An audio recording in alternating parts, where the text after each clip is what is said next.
माँ की गोद ही बच्चे की पहली दरसगाह है। जो हम कहते हैं बच्चा वो नहीं करता, बल्कि जो हम करते हैं बच्चा उससे सीखता है। बिस्मिल्लाहिर्रहमानिर्रहीम, अस्सलाम वालेकुम। वीडियो के बारे में थोड़ा-सा बता दूँ, इवनिंग का टाइम है और मेरे हस्बैंड जब दोपहर को आए थे घर खाना खाने के लिए, तो तब कुछ वेजिटेबल्स और फ्रूट्स वगैरह वो लेकर आए थे, जो चीज़ें मुझे चाहिए थी मैंने उन्हें बता दी थी। क्योंकि उनका काम वगैरह इस तरह का है कि हाँ, पहले से ही घर में चीज़ें मौजूद होनी चाहिए। तो सऊदी अरब में तो ये जो सीज़नल फ्रूट्स के अलावा जो आउट ऑफ सीज़न फ्रूट्स है ना, जो पाकिस्तान के लिहाज़ से आप समझ लें, सब कुछ ही मिल जाता है। तो एग्स वगैरह भी आए हुए थे और मैं सब चीज़ें भी समेट रही थी और आज एक बहुत इम्पोर्टेंट टॉपिक पे बात करूँगी जिससे बहुत से लोगों को ज़रूरत है जानने की, बहुत माँओं की बहुत ग्रूमिंग की ज़रूरत है। बहुत सी ऐसी ख़वातीन हैं जो शादीशुदा हैं और उनके बच्चे हैं, लेकिन वो बाकी प्रॉब्लम्स की वजह से अपने बच्चों की सही तरीके से ग्रूमिंग नहीं कर पाती, उन्हें टाइम नहीं मिलता या जो भी मसले मसाइल है। तो आज इसी पे बात करेंगे और साथ में आप मेरी रूटीन देखते रहें। मैं हमेशा कहती हूँ कि बच्चों की रूटीन में जितना पॉसिबल हो सके जो आप अफोर्ड कर सकते हैं फ्रूट्स वगैरह ऐड करें। तो खैर मैंने बच्चों को कहा आप लोग पढ़ाई करें और मैं चाट बना लेती हूँ। शाम को मैं चाय भी ज़रूर पीती हूँ, तो मैंने अपनी चाय भी बनाई हुई है। टेबल के बारे में बता दूं, शायद आपको अजीब लग रही हो देखने में, ये एक्चुअली टेबल काफ़ी ऊंचा है, बड़ा है तो ये चेयर्स के साथ रख के बच्चों के लिए ईजी है, लेकिन अभी चेयर्स नहीं थे तो इनको शौक है कि हम टेबल पे रख के बैठे, तो फिर मैंने इनको इस तरीके से उल्टा करके रख दिया, तो ये इजीली नीचे बैठ के कारपेट पे और ये अपनी राइटिंग कर लेते हैं। आप लोगों को इस रूम की बारे में पता ही है जो मैंने सेट किया था बच्चों के लिए।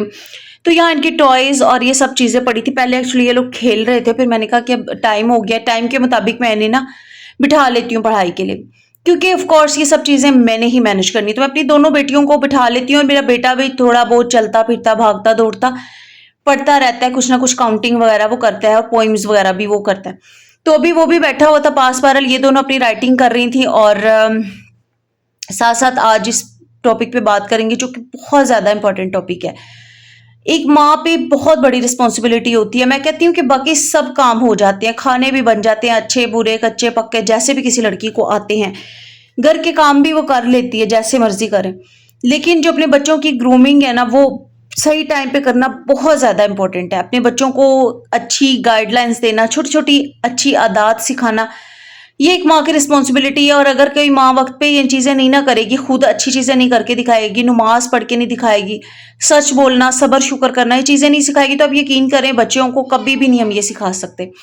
खैर मैंने जब चाट वगैरह के फ्रूट्स कट कर लिए थे और बच्चों को 1 डेढ़ घंटा पढ़ाने के बाद फिर मैं आई थी किचन में। मैंने पाइनएप्पल भी आया हुआ था, तो मैंने कहा ये भी कट करके फ्रूट चाट में ऐड कर देती हूँ, थोड़ा सा तो बहुत अच्छा होगा। बहुत रिप सा था, बहुत पका हुआ था, मीठा था और काफ़ी जूसी भी था, तो ये मैंने इसमें ऐड कर दिया था। मेरे पास जो भी फ्रूट्स हों और जो वेजिटेबल्स हों, जो भी चीज़ें हों ना, मैं वो ज़रूर मिक्स करके चाट बना के बच्चों को दे देती हूँ।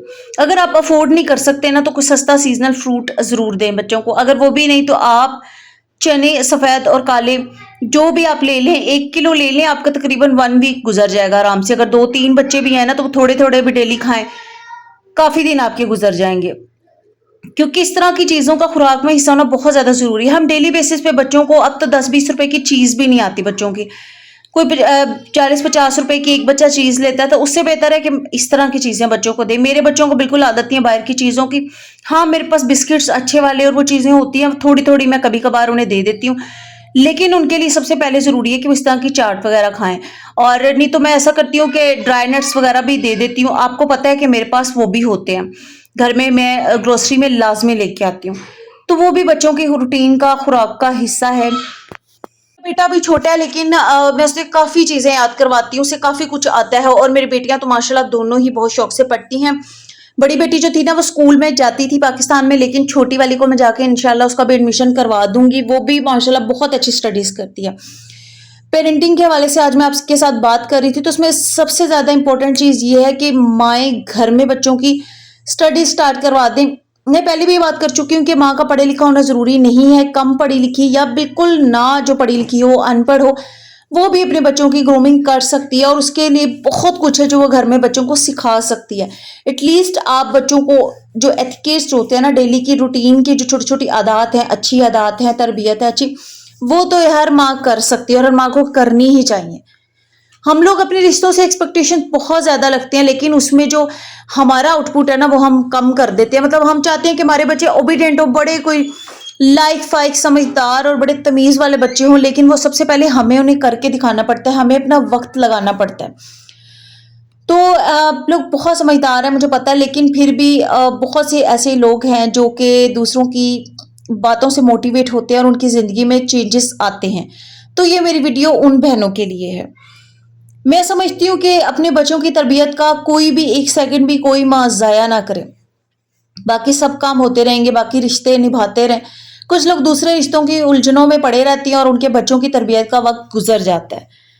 और फिर किस्मत उन्हें अलग भी कर देती है, दूसरों से सेपरेट रहने का मौका भी मिलता है, लेकिन उस टाइम बच्चों की तरबियत का जो टाइम है वो काफ़ी हद तक ज़ाया हो चुका था, गुज़र चुका था। माँ सबसे ज़्यादा अहम किरदार अदा करती है, क्योंकि बच्चा पैदाइश के फ़ौरन बाद अपनी माँ का चेहरा देखता है, हँसते, मुस्कुराते, गुस्से में, हर लिहाज से। तो माँ को चाहिए कि वो बच्चे के साथ बहुत ज़्यादा अच्छा फ्रेंडली बिहेव रखे, उसकी बात सुने, उसको हर छोटी बात पे एप्रिशिएट करे। ये बच्चों में कॉन्फिडेंस को बूस्ट करता है। आजकल एक बीमारी बहुत आम हो गई है, ऑटिज्म। ऑटिज्म की बीमारी क्यों है, क्या है, मुझे इसकी समझ नहीं आती। जब आप हर टाइम अपने बच्चों को फ़ोन देंगे, कुछ इस तरह की एक्टिविटीज़, या आप घर में मौजूद एलसीडी टीवी पे बच्चों को पोइम्स और ये चीज़ें लगा देंगे और बच्चों के साथ कोई भी दूसरा घर का फर्द बात नहीं करेगा, ज़ाहिर है बाप तो घर में होते ही नहीं। और जब वो आते भी हैं तो वो थके होते हैं, या अपने उनके प्रॉब्लम्स होते हैं, या अपने किसी काम से बाहर चले गए। माँ सारा दिन होती है, अगर माँ अपने कामों में मसरूफ़ होती है और वो कहती है मुझे बच्चे तंग ना करें, तो पोइम्स लगा देती हैं बच्चों को मसरूफ़ रखने के लिए। आप यकीन करें आपके बच्चे का इतना नुकसान हो रहा है, ज़ाहिर है उसने एक जगह पे बैठ के उनको देखते रहना है, उसके साथ वो एक जगह पे ऐसे स्टैचू बन के बच्चे बैठ जाते हैं और वो इतने मगन होते हैं कि उनके इर्द-गिर्द की एक्टिविटीज़ भी उन बच्चों को पता नहीं होती, तो वो ऑटोमेटिकली वो एक ऑटिज़्म बन जाएँगे। अपने बच्चों की ग्रूमिंग करें, बच्चों को दें, स्क्रीन टाइम भी दें, बिल्कुल मना नहीं कर रही, लेकिन टाइम रखें। मेरे बच्चों का एक टाइम है, सिर्फ दिन में 1 दफ़ा उन्होंने बैठना है, बिल्कुल हाफ एन आवर के लिए। ये कभी ये होता है कि मैं बिल्कुल उन्हें 20 मिनट 25 मिनट देखने देती हूँ, उसके बाद मैं उन्हें कोई एक्टिविटी बता देती हूँ कि आप लोगों ने ये एक्टिविटी करनी है, या मैं उन्हें अपनी बेटियों को ना छोटे छोटे टास्क दे देती हूँ कि आप ये करो, टॉयज कलेक्ट करो, आप रूम में अपने, जो मेरी बड़ी बेटी है छोटी है, 5-6 साल का बच्चा है, इतना बड़ा नहीं होता, लेकिन उसे हर काम करने का शौक है। मेरी हेल्प करवाने की कोई चक्कर में ना वो कपड़े भी फोल्ड करती, जैसे भी करे मैं उसे कहती हूँ आप करो।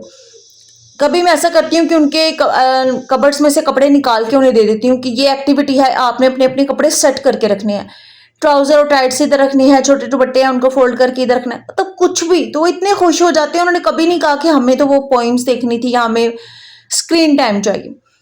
खुद अपने बच्चों को उन चीज़ों में इन्वॉल्व करें जिसका शौक है। कुछ बच्चों को पेंटिंग या कलरिंग का बहुत शौक होता है, उस एक्टिविटी में लगाएं, ना कि उस स्क्रीन टाइम पे।